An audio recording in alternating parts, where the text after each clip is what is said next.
Hey everybody, welcome to Losing It. This is my channel. I'm Amanda, and it's nice to have you here. If you are a new subscriber and you have your subscription set to private, if you would leave me a comment so that I know that you are following me and or subscribe to me, and I will subscribe back to you and watch your journey and your videos and get you some watch time and help build community here. And if you are new, thank you for joining. And if you've been a subscriber, thank you for coming back. This is my week 23 update, and if you count the 2 weeks before surgery where I started the pre-surgery diet and I had started losing weight in those 2 weeks, so it would be week 25. So week 23, 25 update. I'm going to start by turning the camera around and showing you what I look like today. Excuse the messy room.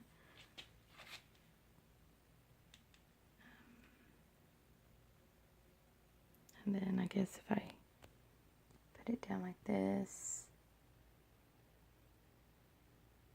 kind of see.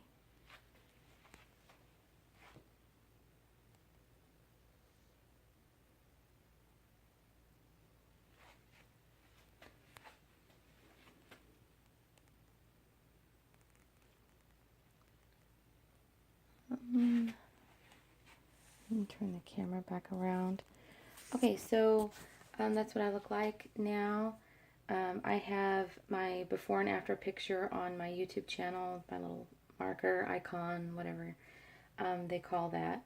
If you want to look at that, and you can see where I started before and what I looked like then, and kind of get an idea of what might be possible to lose in this amount of time. I've lost 73 pounds, and 73.6 to be exact, but 73 pounds and 73, 74 in that amount of time. And so everything's overall been really good. I have no regrets from the surgery.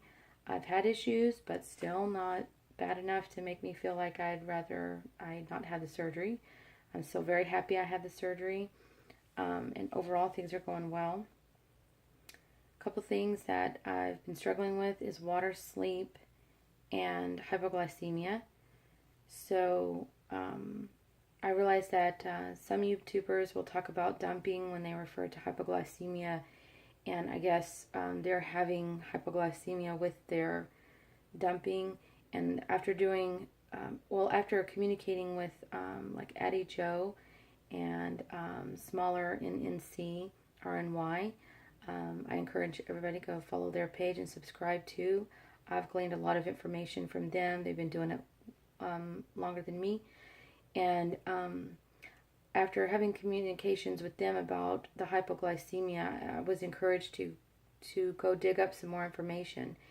And I guess apparently you can have hypoglycemia when you're dumping. And I didn't realize that to begin with when I first started this journey. I had symptoms of early stage dumping, and apparently in late stage dumping you can have hypoglycemia.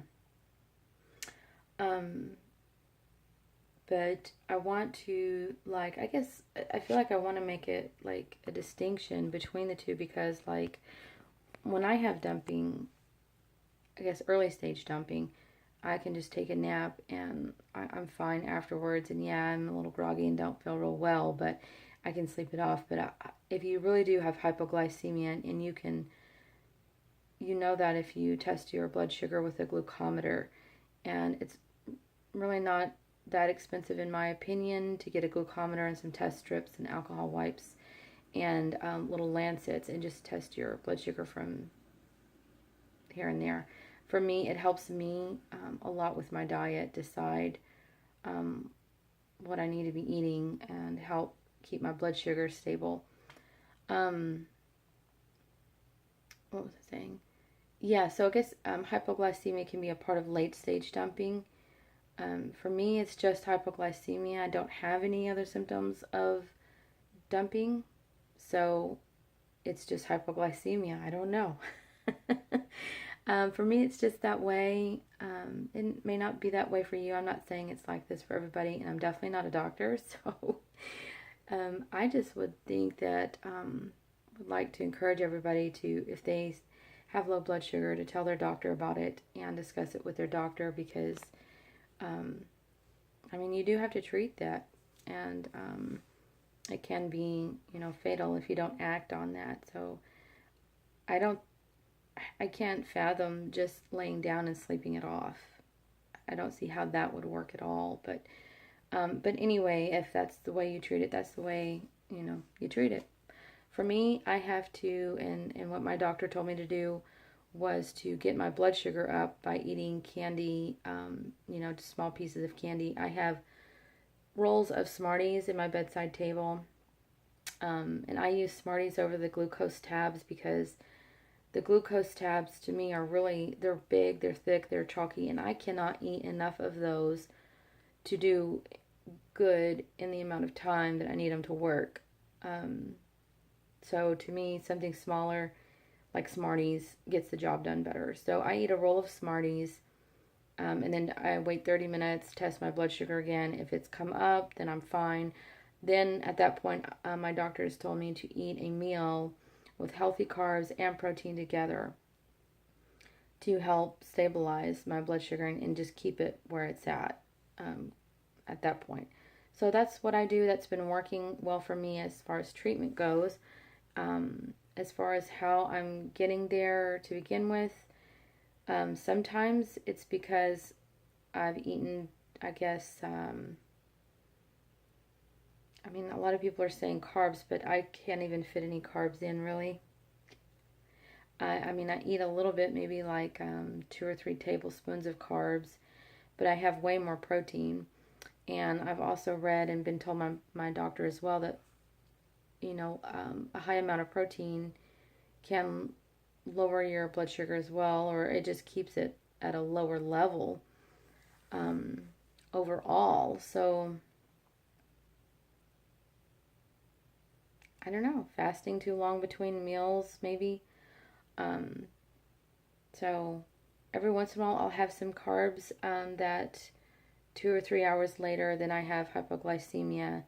Like one episode, I had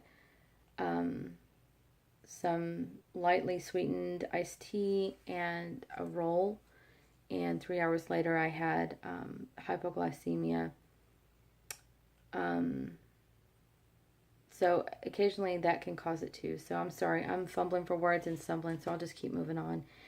So I've been struggling with that a little bit, but I've been making sure I eat, of course, my protein at every meal, but some healthy carbs along with it, and a little bit of fat seems to help. The carbs help keep my blood sugar up enough, and then the fat seems to slow down the rate at which it goes into my intestines. I don't know. So, what I've found on this is like from one week to the next, there's so many changes. It's hard to keep up. um, but I just feel like my gut overall is just changing every week and it's reacting differently to foods, and I'm able to eat more things now. So each week I find something that I can tolerate, whereas maybe I didn't tolerate before, or something that I can't tolerate and shouldn't eat anymore. Um, just things like that. So there's a lot going on as far as that goes, but it's to me well worth it. So I can do so many more things now that I could not do before, and those non-scale victories or NSVs is really what keeps me going.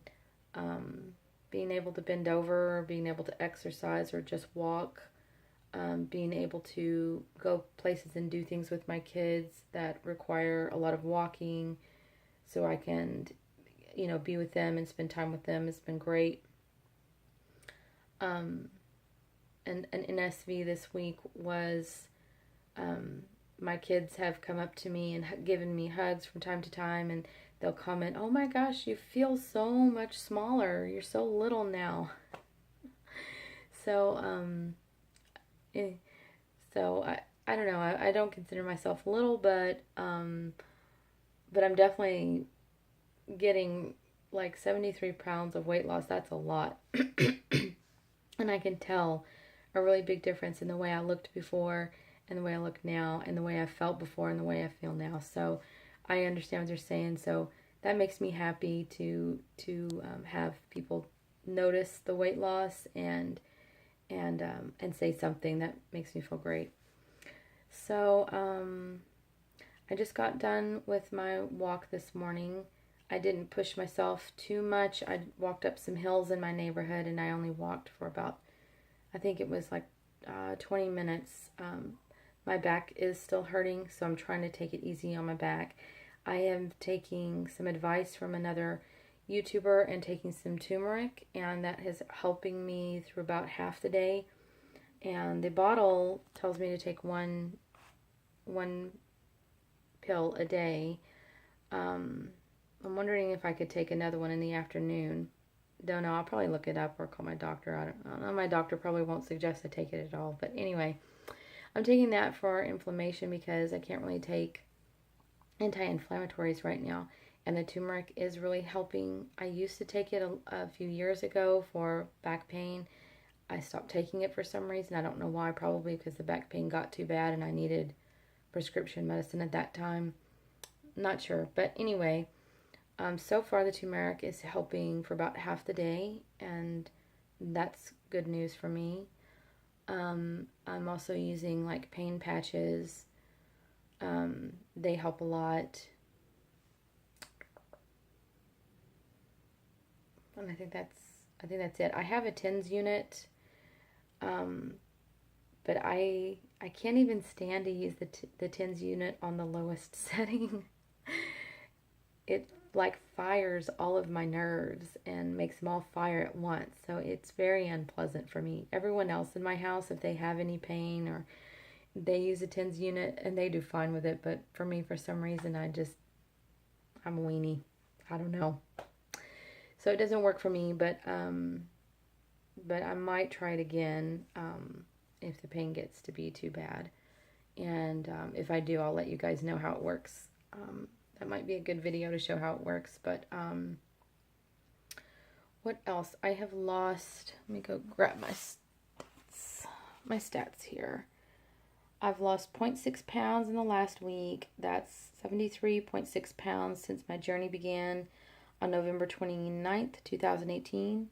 And I want to give some credit to Ultimate Bariatrics in Fort Worth, Texas. That my doctor is Dr. J. Wayne Roberts, and he's in the Ultimate Bariatrics practice.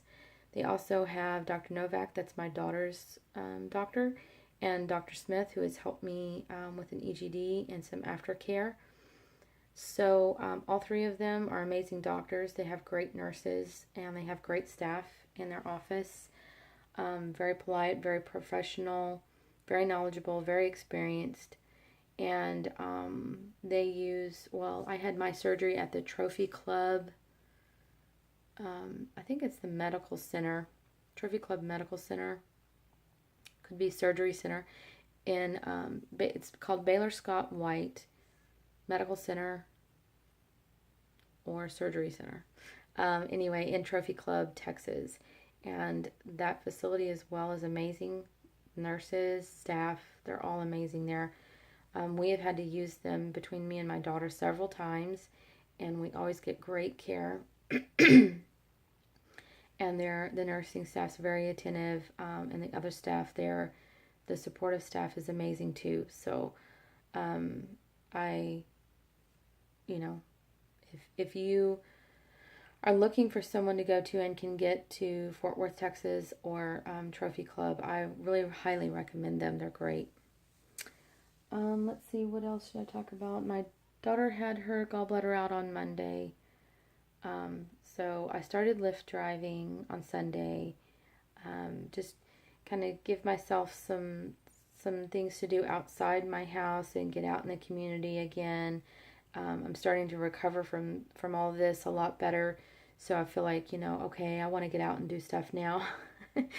So I started Lyft driving just because my kids still need me at home a little bit. My daughter's going through some health troubles too, so I need to be here for her. So I wanted to do something with flexible hours and still, provide, a service to the people in my community. So I live in a more rural area outside of Fort Worth.